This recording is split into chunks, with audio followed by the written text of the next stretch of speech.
Hello students. आज से हम जो टॉपिक स्टार्ट करने वाले हैं वो है इंटीग्रेशन। तो सबसे पहले पार्ट में हम इसके बेसिक्स के बारे में जानते हैं कि हम इंटीग्रेशन पढ़ते क्यों हैं, इंटीग्रेशन की रिक्वायरमेंट कहाँ पे आती है और इंटीग्रेशन का बेसिकली इसका जो मीनिंग होता है इंटीग्रल, ये इसका फिजिकल इंटरप्रिटेशन कैसा होता है, फिर इसके कहाँ कहाँ पे हम इसका यूज़ कर सकते हैं। तो देखो, अगर मैं बात करता हूँ डिफरेंशिएशन की, डिफरेंशिएशन हम ऑलरेडी पढ़ चुके हैं। जब मैंने डिफरेंशिएशन पढ़ा था that time I told you कि it is required to calculate the slope of a tangent, the slope of tangent. हम क्या कर रहे थे, हमारे पास कोई फंक्शन होता था, जैसे कि एक फंक्शन में यहाँ पे बना लेता हूँ, this is my x, this is my F of x. तो हम क्या कर रहे थे, एक फंक्शन था हमारे पास एफ ऑफ एक्स और कुछ ऐसा फंक्शन का ग्राफ था। देन अगर हमको उस फंक्शन में एक पॉइंट, जैसे कि पॉइंट पी है, यहाँ पे पॉइंट पी, इसके कोऑर्डिनेट्स हैं एक्स कॉमा वाई, इस पे मुझे अगर इस फंक्शन की टेंजेंट ड्रॉ करनी है, इस फंक्शन की टेंजेंट ड्रॉ करेंगे तो डेफिनेटली वो टेंजेंट कुछ ऐसी होगी। यस, तो टेंजेंट क्या होती है, ऑलवेज एक स्ट्रेट लाइंस होती हैं। ठीक है, तो टेंजेंट जो होती है ऑलवेज स्ट्रेट लाइन। ठीक है, स्ट्रेट लाइन होगा। अगर स्ट्रेट लाइन होगा और उस स्ट्रेट लाइन को अगर मुझे कैलकुलेट करना है कि ये क्या लाइन है, तो it will have an equation, line equation होगी इसकी। और लाइन इक्वेशन अगर होगी तो आपको बेसिक लाइन इक्वेशन पता है कि मेरे को बेसिक लाइन इक्वेशन होती है y = mx + c। तो डेफिनेटली m मुझे चाहिए, m इज कॉल्ड स्लोप। तो अगर मुझे स्लोप चाहिए तो मुझे फंक्शन को डिफरेंशिएट अगर मैं करूं तो df/dx अगर मैं फंक्शन को करता हूं at x equals to what, like x1 या फिर जो भी है कोई भी पॉइंट x1, तो यहाँ पे मुझे मिलता है स्लोप ऑफ टेंजेंट। ठीक है, तो ये मिलता है मुझे स्लोप ऑफ टेंजेंट। तो इसीलिए मुझे डिफरेंशिएशन की रिक्वायरमेंट होती थी। अब क्वेश्चन आता है कि चलो हमने डिफरेंशिएशन निकाल लिया, डिफरेंशिएशन मान लो मेरे को एक फंक्शन का एफ एक्स का डिफरेंशिएशन मुझे मिल चुका है। ठीक है, सो ये है मेरा एफ डैश एक्स, इसको हम df/dx भी कहते हैं, df/dx भी कहते हैं डिफरेंशिएशन। अगर मुझे फंक्शन का डिफरेंशिएशन मिल गया है और वो हर पॉइंट पे डिफाइंड है, मान लीजिए x का डिफरेंशिएशन कुछ ऐसा कहीं है।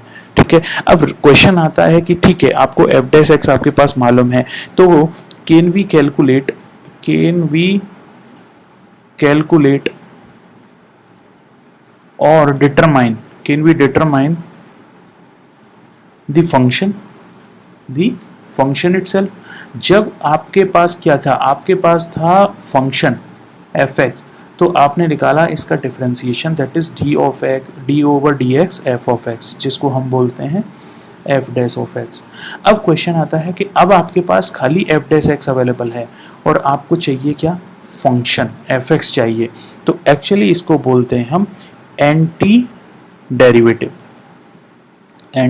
डेरिवेटिव, क्योंकि आपको पास ऑलरेडी डेरिवेटिव अवेलेबल है, तो आपने एंटी डेरिवेटिव निकाला तो फंक्शन मिल जाएगा, ओरिजिनल फंक्शन। तो इसको एंटी डेरिवेटिव बोलते हैं और इसी एंटी डेरिवेटिव को बोलते हैं हम इंटीग्रल। इट मींस जब आप डिफरेंशिएशन का इन्वर्स करोगे तो आता है इंटीग्रेशन। ठीक है, तो डिफरेंस का इंटीग्रेशन क्या होता है, डिफरेंशियल का इंटीग्रेशन, डिफरेंस का इन्वर्स क्या होता है, इंटीग्रल। अब जैसे एग्जांपल के लिए मैं एक एग्जांपल यहाँ पे नोट करता हूँ, मान लीजिए this is my example, my function is f of x is equals to sine x. ठीक है, सब जानते हैं कि इसका डिफरेंशिएशन d/dx एफ एक्स जो होगा वो होगा d/dx ऑफ साइन एक्स, और इसका डिफरेंशिएशन आता है cos x। ठीक है, ये हो गया। अब आपसे पूछा जाता है कि ठीक है, आपने एफ एक्स जो साइन एक्स था उसका इंटीग्रेशन किया, डिफरेंशिएशन किया, तो cos x आया। मैं अगर आपसे बोलता हूँ कि मेरे पास एक और फंक्शन है f1 ऑफ x जिसकी वैल्यू है sine x plus some constant, इसका डिफरेंशिएशन अगर हम करें तो क्या होगा, d/dx f1 of x is equals to d/dx sine x plus some constant. Okay, तो जब आप इसका डिफरेंशिएशन करेंगे तो आपको मिलेगा cos x, sin x का डिफरेंशिएशन cos x और कांस्टेंट का डिफरेंशिएशन क्या होता है, 0। Yes, so it will become cos x only. तो इससे एक चीज तो क्लियर हो गई कि दो डिफरेंट टाइप के फंक्शन भी सेम डिफरेंशिएशन फॉलो कर सकते हैं। देखो, पहले आपके पास था sin x और दूसरा है साइन एक्स प्लस कॉन्स्टेंट, तो डेफिनेटली इन दोनों फंक्शन डिफरेंट हैं, साइन एक्स और sine x plus constant difference हैं। सो टू डिफरेंट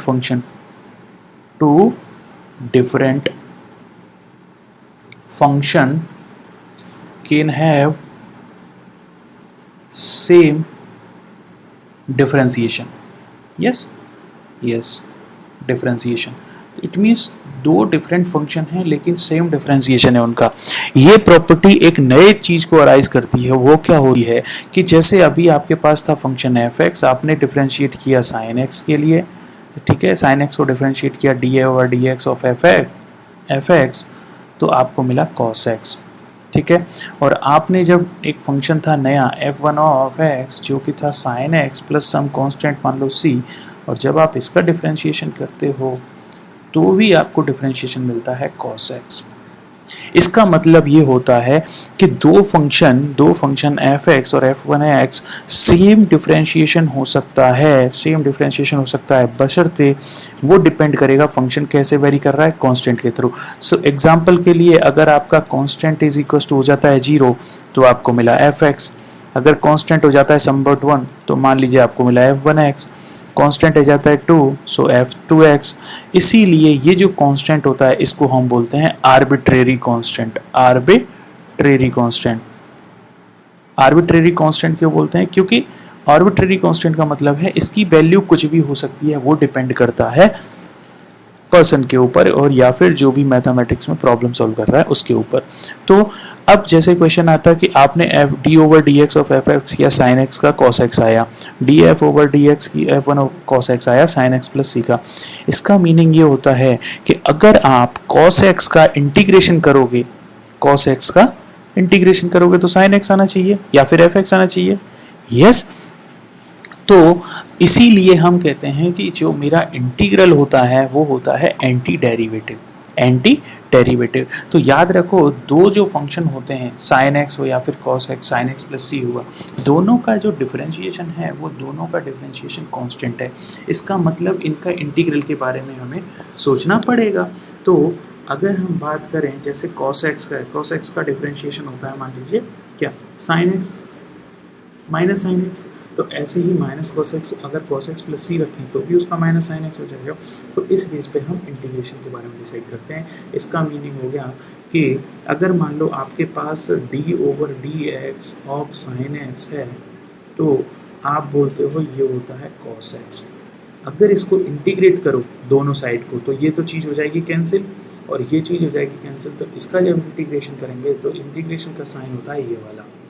तो integration of cos x with respect to x dx is equals to क्या होगा, sin x plus some constant। क्यों?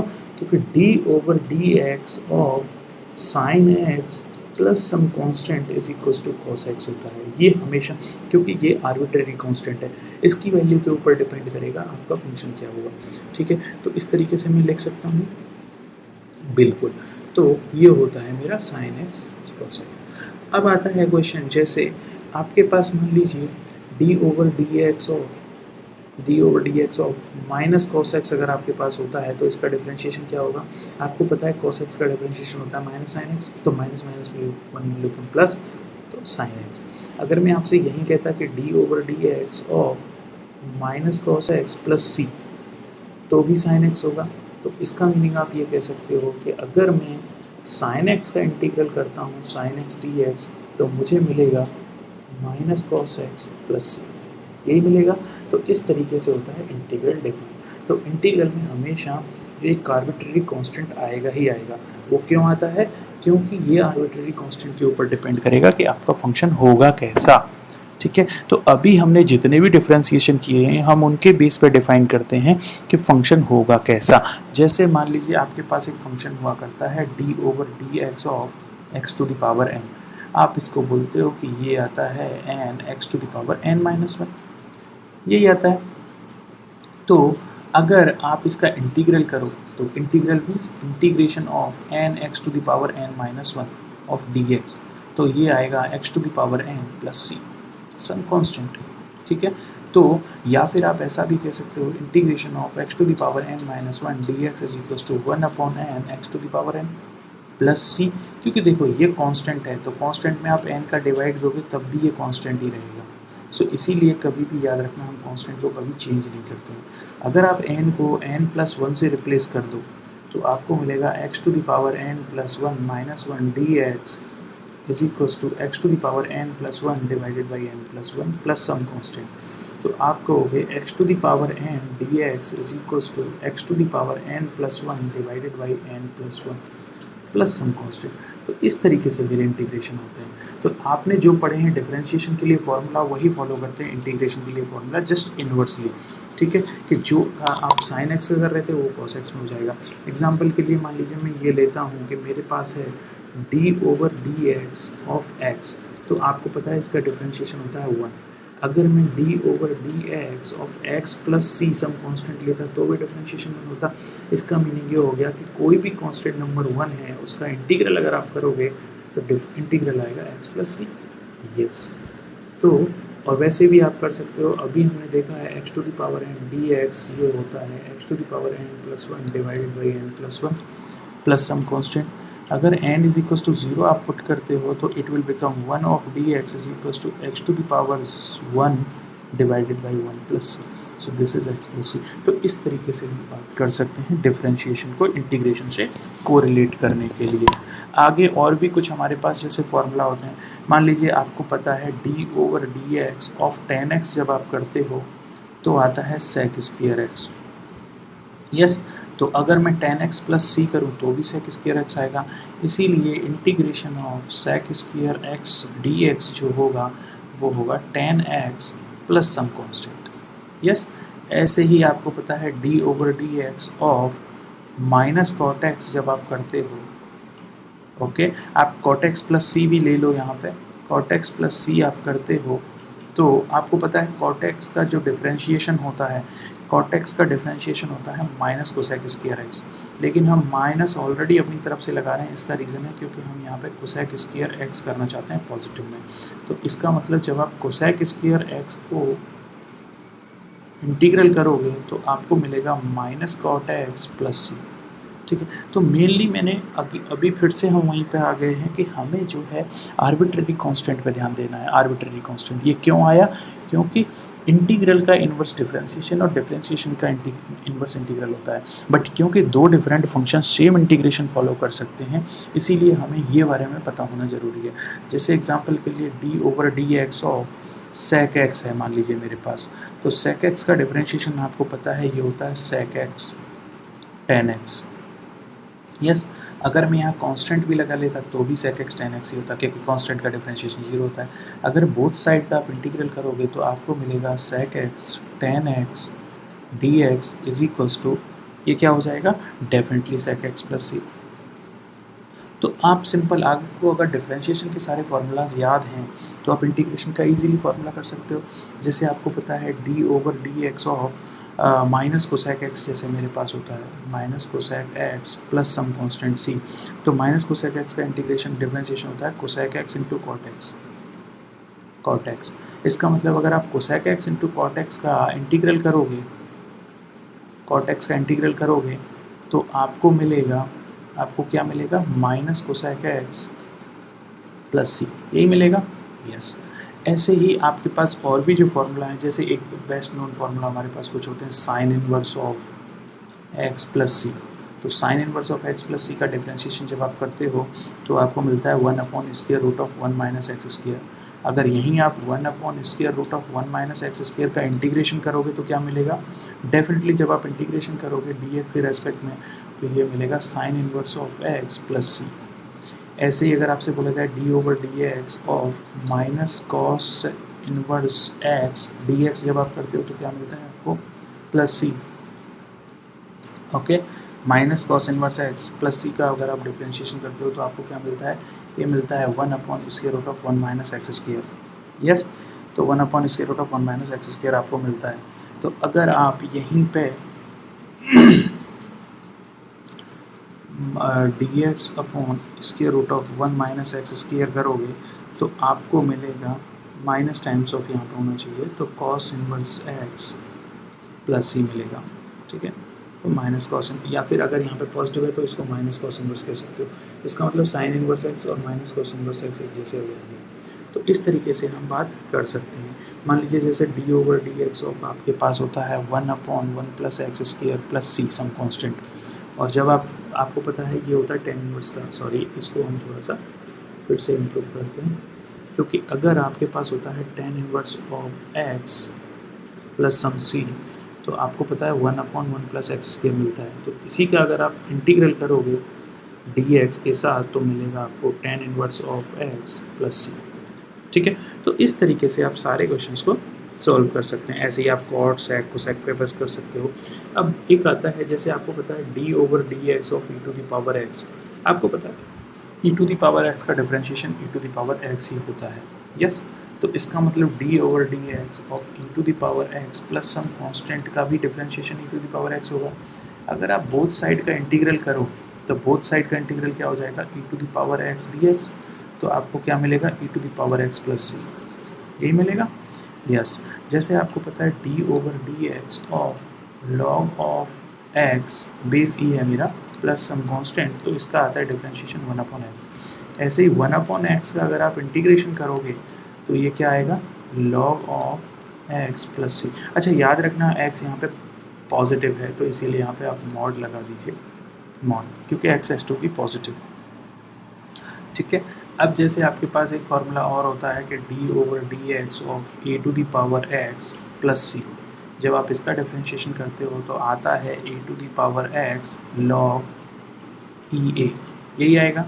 तो इसका मतलब जब अगर आप integration of a to the power x log e a करोगे तो आपको जो डिफरेंशिएशन मिलेगा वो मिलेगा, इंटीग्रेशन मिलेगा a to the power x plus some constant. क्योंकि देखो लॉग ई ए जो है फ्री फ्रॉम एक्स है, तो कोई भी क्वांटिटी जिसमें एक्स अवेलेबल नहीं है वो होती है कांस्टेंट क्वांटिटी। तो इस कांस्टेंट क्वांटिटी को आप इधर डिवाइड भी कर सकते हो। तो a to the power x d x is equals to a to the power x divided by log e a, ये होगा plus c divided by log e a होगा। अब आपको पता है लॉग ई ए कांस्टेंट है, तो constant divided by constant another constant, तो मैं कह सकता हूँ a to the power x log e a plus some constant, तो ये होता है a to the power x का इंटीग्रेशन। तो इस तरीके से हम इंटीग्रेशन की बात कर सकते हैं। तो बशर्ते आपको डिफरेंशिएशन अगर मालूम है तो आप इंटीग्रेशन ईजीली कर सकते हो। ठीक है, तो इस तरीके से हम इंटीग्रेशन को यहाँ पे basic part of integration finish करते हैं, then we will discuss about the further points.